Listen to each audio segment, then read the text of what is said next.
राति पाहिले विश्व प्रसिद्ध रथयात्रा चलचंचल तुलसी क्षेत्र केन्द्रापड़ा आराध्य देवता प्रभु बलदेव जीव रथयात्रा समस्त प्रस्तुति शेष होईछि। अनवसर पर आसंता काली भक्त माननकु दर्शन देवे तीन ठाकुर एवर्ष गोटे दिन में श्री गुंडीचा नेत्रोत्सव और नवजौवन दर्शन पड़िथिबारु नीतिकांतिर स्वतंत्र समय निर्घंट करा जायछि। काली रथ प्रतिष्ठा हेबा परे नेतबंधा नीति शेष हेबा एवं परे रथरे कपड़ा लागि हेबो।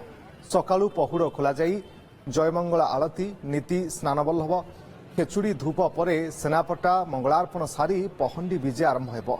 छेरा पहरा पर परंपरा अनुसार स्वल्प पथ अतिक्रम करी रथ अटकिबो। काली जेतु पवित्र श्रीगुंडीचा अच्छी प्रति वर्ष आसू काली भी आसबू रथ ठाकुर को टेकी पुण्य अर्जन करूँ आ विश्वर भी मंगल कामना आम करूँ।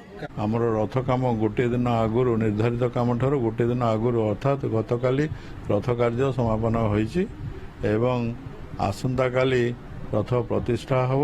7 तारिख भोर 4टारू नीतिक्रांति आरंभ हब। दिन गोटाए सुधा जहाँ जहाँ नीति आम निर्घंट होईछि ता सरिबो। गोटाएरू 3टा भितर सेनापटा हेबे 3टारू 5टा भितर पहंडी हेबे 5:30 रथ आमर गोटाए दौड़ी टाणिया निर्घंट होईछि।